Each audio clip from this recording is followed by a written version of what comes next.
Halo Sobat Brosis, perkenalkan saya Hilda Nikmatul Maula, bisa dipanggil Hilda. Saya adalah mahasiswa semester 1 Universitas Siber Asia KM 103 PJJ Komunikasi. Video ini dibuat demi memenuhi tugas ujian tengah semester Corporate Communication dengan dosen pengampu Ibu Rosanah SS MIKOM, AMI-PR, CPS. Apa sih Corporate Communication itu? Corporate Communication atau bisa disebut sebagai komunikasi perusahaan adalah proses strategi untuk mengelola semua pesan yang keluar dan masuk dalam organisasi, baik secara internal kepada karyawan atau pegawai maupun eksternal kepada pelanggan, investor, government, media massa, juga masyarakat. Singkatnya, corporate communication itu seperti jubirnya perusahaan. Selain sebagai jembatan dalam menjalin hubungan dengan internal dan eksternal perusahaan, corporate communication juga berperan sebagai penjaga reputasi perusahaan, mempromosikan produk, mengawasi program CSR, corporate social responsibility, mencegah dan menangani krisis dalam perusahaan. Secara perspektif, corporate communication dibedakan menjadi 3 perspektif. Yang pertama, perspektif manajerial.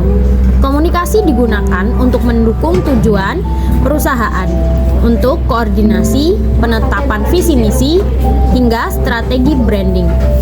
Yang kedua, sebagai perspektif organisasi. Komunikasi sebagai sistem yang menghubungkan setiap bagian organisasi. Tanpa komunikasi, struktur organisasi tak akan berjalan. Yang ketiga, perspektif relasional. Perusahaan itu bagai sebuah organisasi yang memerlukan sosialisasi. Dia harus membangun relasi sehat dengan berbagai pihak untuk bertahan. Corporate Communication berada langsung di bawah direksi atau CEO karena tugasnya strategis dan menyangkut nama baik perusahaan, sehingga saat ada krisis bisa langsung ditangani. Fungsi dari Corporate Communication adalah 1. Mengelola arus informasi internal supaya nggak ada informasi simpang siur. Yang kedua, membangun citra dan reputasi perusahaan. Ketiga, mengelola isu dan krisis, misalnya kalau ada gosip miring di media. Yang keempat, memperkuat identitas perusahaan seperti budaya atau sistem kerja atau juga branding. Yang kelima, mendukung hubungan dengan stakeholder, yaitu karyawan, supplier, pelanggan, investor, media, masyarakat, dan juga government.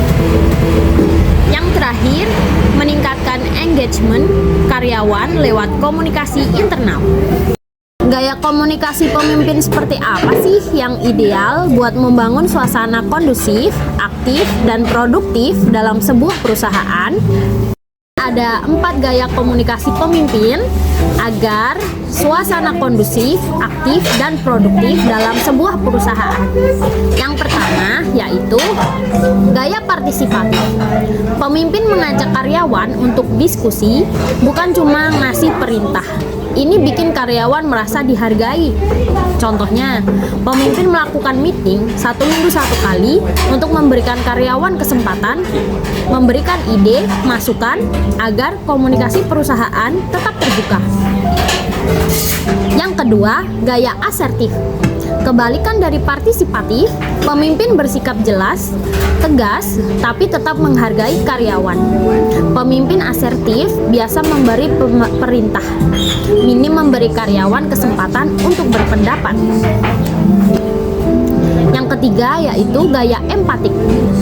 Gaya empatik ini adalah model pemimpin mau mendengar dan memahami kondisi emosional karyawan. Yang keempat, gaya transformasional. Pemimpin inspiratif yang mendorong karyawan untuk berkembang, bukan sekedar bekerja. Komunikasi sebagai pondasi budaya kerja Gaya pemimpin menentukan iklim komunikasi perusahaan. Karena pemimpin itu role model, karyawan pasti meniru gaya komunikasi pimpinannya. Iklim yang baik sama dengan karyawan berani berpendapat, tidak takut dengan atasan, dan merasa aman. Produktivitas meningkat ketika komunikasi jelas dan hubungan sehat. Jadi, pemimpin itu bukan cuma ngasih tugas ya, tapi juga sebagai pembangun suasana.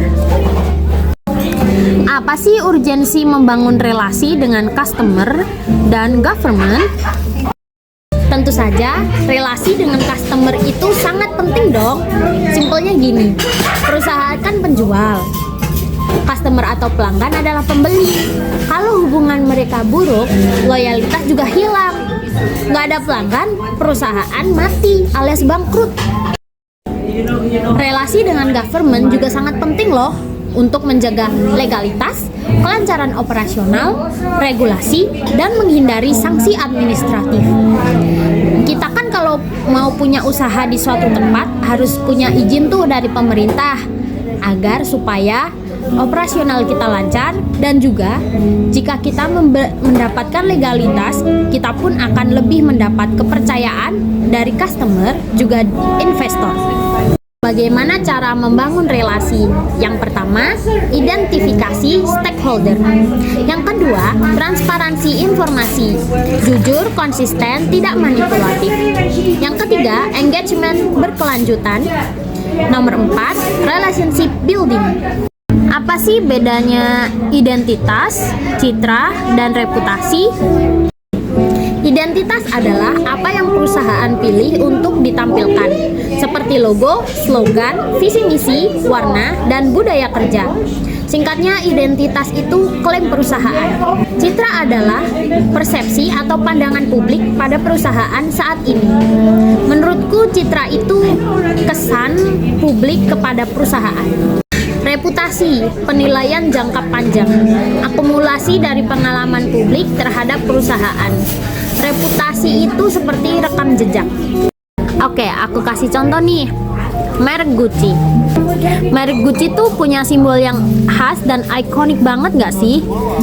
Ada logo seperti 2G dengan motif 2 garis hijau dan 1 merah.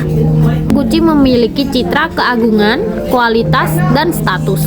Cerminkan warisan Florentine serta aspirasi kemewahan modern yang kreatif. Reputasi Gucci di masyarakat sebagai rumah mode mewah Italia ikonik, terkenal karena keahlian, inovasi, dan desainnya yang berani.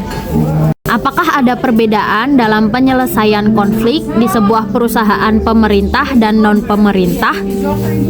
Tentu saja ada perbedaannya, karena perusahaan pemerintah itu prosesnya birokratis. Banyak SOP dan regulasi negara. Pengawasannya pun lebih ketat. Sering melibatkan lembaga audit internal. Keputusan kadang lambat karena berlapis. Kalau perusahaan swasta atau non-pemerintah lebih fleksibel dan cepat, fokus pada efisiensi dan hasil. Konflik bisa selesai lewat HR, mediasi internal, atau negosiasi informal. Berikut adalah tahapan penyelesaian konflik. Yang pertama, identifikasi masalah melalui mengumpulkan cerita. Kedua, mencari fakta dan data dengan cara wawancara, dokumen, bukti. Yang ketiga, analisis akar masalah. Gunakan metode seperti fishbone atau 5 why. Yang keempat, mediasi. Hal ini bisa dilakukan oleh pihak netral seperti HR. Yang kelima, negosiasi. Solusi pakai win-win solution. Yang terakhir, monitoring dan evaluasi. Pastikan tidak ada muncul konflik baru. Baiklah, terima kasih sudah menonton sampai akhir. Semoga pembahasan ini bisa bermanfaat, juga menambah wawasan tentang bagaimana dunia profesional bekerja dari sisi komunikasi. Saya Hilda, sampai jumpa di video selanjutnya. Bye-bye.